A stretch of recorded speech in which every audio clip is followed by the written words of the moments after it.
আমি ঠাকুর ঘরে পুজোর ফুল তুলে নিয়ে চলে এসেছি। এখন গাছের ছাদে যত ফুল ছিল সব তুলে নিয়ে এসেছি ঠাকুরের পুজোর জন্য। আজকে বৃহস্পতিবার, লক্ষ্মী ঠাকুরের ঘর বসাতে হবে। পুজোর ফুল তুলে রেখে দিলাম। এখন আমি সব রেডি করে রেখেছি। তারপরে এখন পুজোর বাসনগুলো গুছিয়ে ঘরে নিয়ে যাব। লক্ষ্মী ঠাকুরকে স্নান করিয়ে নিলাম। স্নান করানো হয়ে গেল। এখন আমি লক্ষ্মী ঠাকুরকে গা হাত মুছিয়ে এখন আমি আসনে বসিয়ে দেবো। এখন লক্ষ্মী ঠাকুরকে স্নান করানো হচ্ছে। স্নান করিয়ে তারপর জামা কাপড় পরিয়ে দিচ্ছি। এখন ঠাকুরকে আমি মাথার চুল গয়না সব সেট করে দিচ্ছি। আর সব পুজোর জোগাড় করে নিয়েছি। এখন ঘরটা বসিয়ে দিলাম।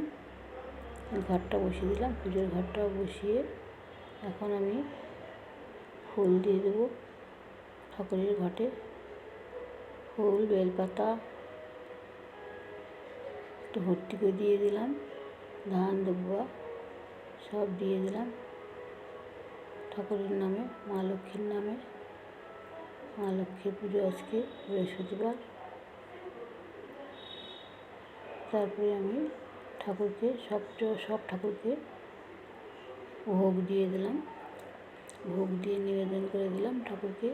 ঠাকুরের সব ভোগ হয়ে গেল। আমার ঘরে তারা মা আছে, লোকনাথ বাবা আছে, শিব ঠাকুর আছে, সব ঠাকুরই আছে বলতে হবে। সব ঠাকুরই আছে। সব ঠাকুরকে পুজো দিয়ে দিলাম। ঠাকুরকে একটু আরতি করে দিলাম। আরতি হয়ে এসছে। এখন আরতি হয়ে গেলে পরে তারপরে আমি ধূপ প্রদীপ সব দেখিয়ে দিলাম। দিয়ে ঠাকুরকে প্রণাম করলাম। প্রণাম করে গোপাল আছে, তারা মা আছে, সব ঠাকুরই আছে ঘরে। যেদিন যেই ঠাকুরের পুজো সেই সব ঠাকুরই পুজো করি। লক্ষ্মী ঠাকুরের আজকে ঘর বৃহস্পতিবার, তাই আজকে বৃহস্পতিবার দিন লক্ষ্মী ঠাকুরের ঘর বসালাম। পুজো আমার হয়ে গেল।